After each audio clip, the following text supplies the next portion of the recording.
वैद्य की दुकान आज 12,000 करोड़ रुपए का एफएमसीजी एम्पायर बन चुकी है। जहां सिर्फ कुछ आयुर्वेदिक चूरन और सिरप्स मिलते थे, आज 92,000 करोड़ की वैल्यूएशन पर है। हम बात कर रहे हैं डाबर की। ये कहानी शुरू होती है 1884 में, जब डॉक्टर एस.के. बर्मन ने कोलकाता के अंदर अपने घर के एक कोने में दवाइयाँ बनाना स्टार्ट की। एम सिंपल था, गांव के लोगों तक ऐसी आयुर्वेदिक दवाइयाँ पहुंचाना जो इफेक्टिव हो और महंगी भी ना हो। नाम रखा गया डाबर, जो कि डॉक्टर बर्मन का शॉर्ट फॉर्म है। स्टार्टिंग में डॉक्टर बर्मन खुद पेशेंट्स के घर दवाइयाँ भेजा करते थे। उस टाइम पे लोगों को मॉडर्न मेडिसिन की अवेलेबिलिटी नहीं थी और डाबर बन गया उनका भरोसा। लेकिन असली टर्न अराउंड आया जब उनके बेटे सीएल बर्मन ने बिजनेस मॉडल में सिस्टम डाला। उन्होंने मैन्युफैक्चरिंग स्टार्ट की, R&D लैब सेटअप करी और डाबर को एक प्रॉपरली रन कंपनी बनाया। यहीं से डाबर का बिजनेस एंगल शुरू हुआ। 1980s में डाबर ने एक बोल्ड स्टेप लिया, डायरेक्ट आयुर्वेद से निकलकर कंज्यूमर गुड्स में एंटर किया। डाबर च्यवनप्राश, डाबर लाल दंत मंजन और हाजमोला जैसे प्रोडक्ट्स हर घर का हिस्सा बनने लगे।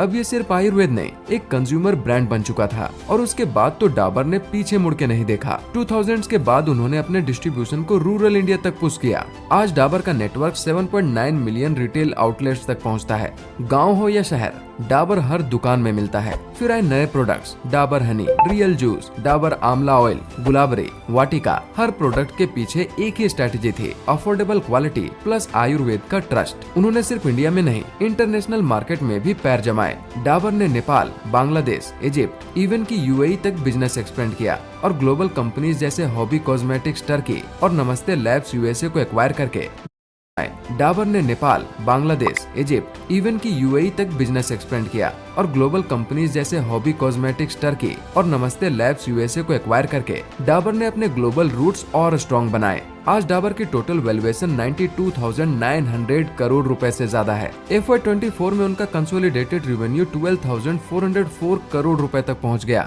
और प्रॉफिट 1,843 करोड़ रुपए के आसपास। इस ग्रोथ के पीछे स्ट्रेटेजी सिंपल थी, लोकल इंग्रेडिएंट्स का यूज किया और हाई क्वालिटी दी, छोटी पैकेजिंग से रूरल मार्केट को कैप्चर किया एंड टीवी और प्रिंट मार्केटिंग से ब्रांड अवेयरनेस इंक्रीज की। और आज के टाइम में मार्केटिंग के लिए डिजिटल और ई कॉमर्स पे भी फुल फोकस कर रहे हैं। आज डाबर काफी सारा रेवेन्यू ऑनलाइन बिजनेस से अर्न करता है। लेकिन डाबर के लिए सब कुछ इजी नहीं था। पतंजलि जैसे टफ कंपटीटर्स आए, प्राइस वार शुरू हुए, रॉ मटेरियल प्राइसेस ऊपर गए, पर डाबर ने इनोवेशन और ट्रस्ट से फाइट बैक किया। Sugar free chyawanprash, herbal variant toothpaste और सीजनल इम्यूनिटी प्रोडक्ट्स, सब कुछ मार्केट नीड्स के हिसाब से बनाया गया। आज डाबर सिर्फ एक ब्रांड नहीं, एक लेगेसी है। हर जनरेशन ने इस ब्रांड पे भरोसा किया है और ये कहानी ये सिखाती है कि अगर विजन क्लियर हो और कस्टमर की जरूरत पे फोकस हो, तो एक छोटी सी वैद्य की दुकान भी 12,000 करोड़ रुपए का बिजनेस बन सकती है।